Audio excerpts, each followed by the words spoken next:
Anantapuram urban TDP కార్యాలయంలో రాష్ట్ర తెలుగు ప్రధాన కార్యదర్శి స్వప్న ఆధ్వర్యంలో విలేకరుల సమావేశం నిర్వహించారు. ఈ సందర్భంగా స్వప్న మాట్లాడుతూ ప్రకాశం జిల్లా చీపురుపాలెం గ్రామానికి చెందిన సుచరితను హత్య చేసిన విషయం తెలిసిన వెంటనే ముఖ్యమంత్రి చంద్రబాబు నాయుడు, హోం మినిస్టర్ వంగలపూడి అనిత స్పందించి 36 గంటల్లోనే నిందితుల్ని పట్టుకోవడం జరిగింది. రాష్ట్ర ముఖ్యమంత్రి చంద్రబాబు నాయుడుకి, హోం మినిస్టర్ వంగలపూడి అనితకి తెలుగు మహిళల తరపున కృతజ్ఞతలు తెలియజేశారు. ఈ కార్యక్రమంలో తెలుగు మహిళలు, పార్లమెంట్ ప్రచార కార్యదర్శి కంఠాదేవి, పార్లమెంట్ కార్యదర్శి మహేశ్వరి, నగర మహిళలు సుమలత, పద్మావతి పాల్గొన్నారు.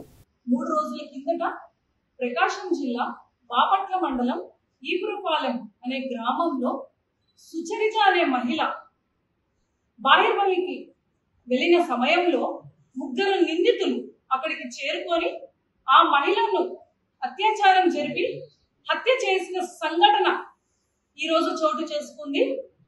ప్రభుత్వం ఏర్పడిన వెంటనే ఇలాంటి సంఘటన జరగడం నిజంగా చాలా దురదృష్టకరం.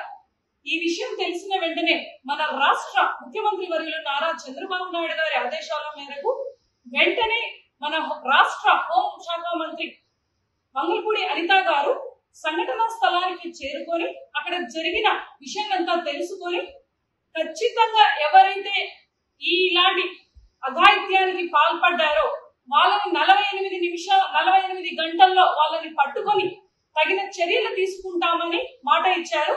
48 గంటలు చెప్పారే గాని ఆ నిందితుల్ని 36 గంటల్లోనే ఛేదించిన ఘనత మన అనిత గారికి చెందుతుంది. పోలీస్ శాఖ కూడా ప్రతి ఒక్కరూ కూడా అప్రమత్తమై ఆ 3 నిందితుల్ని పట్టుకున్నారు. వాళ్ళను ఖచ్చితంగా కఠినంగా శిక్షిస్తారు. ఇదే కాకుండా మన చంద్రబాబు నాయుడు గారు వెంటనే ఆ కుటుంబానికి 10 లక్షలు ఎక్స్గ్రేషియా కూడా ప్రకటించారు. మీకు ఒక చిన్న ఎగ్జాంపుల్ చెప్పదలుచుకున్నాను. గడిచిన 5 సంవత్సరాలలో వైసీపీ ప్రభుత్వం ఏర్పడినప్పటి నుంచి 15,000కు పైగా మహిళల పైన అత్యాచారాలు, అఘాయిత్యాలు జరిగిన సంఘటనలు ఎన్నో ఉన్నాయి. కానీ ఏ ఒక్క నిందితుడిని కూడా పట్టుకొని శిక్ష వేసిన పాపానికి పోలేదు జగన్ ప్రభుత్వం. కానీ మన ప్రభుత్వం, టీడీపీ ప్రభుత్వం అనేది రాగానే వెంటనే నిందితుడిని పట్టుకున్న జరిగిన ఒక సంఘటనని కూడా 36 గంటల్లో ఛేదించి నిందితుడిని పట్టుకున్నారంటే నిజంగా టీడీపీ ప్రభుత్వం అనేది ఒక క్రమశిక్షణ గల ప్రభుత్వం. ఎక్కడా కూడా అన్యాయం జరగకుండా, మరీ ముఖ్యంగా మహిళలకు రక్షణ కల్పించడంలో ఈ రోజు మనం గర్వంగా చెప్పుకోగలం అది టీడీపీ ప్రభుత్వంలో మాత్రమే. మీరు అందరూ చూస్తున్నారు, ఈ రోజు ఎన్నో సంఘటనలు జరుగుతున్నాయి.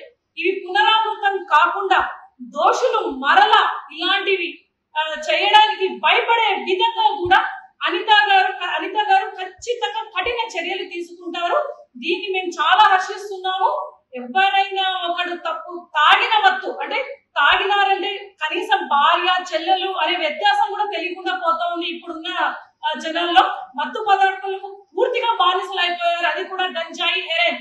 వైసీపీ ప్రభుత్వం ఏర్పడినప్పటి నుంచి ఇవన్నీ ఎక్కడికక్కడ ఎక్కువ జరుగుతున్నాయి. ఎక్కడ అవి దొరికినా కూడా దాని నలుమూలల ఆంధ్ర రాష్ట్రం వైపు చూస్తున్నారు.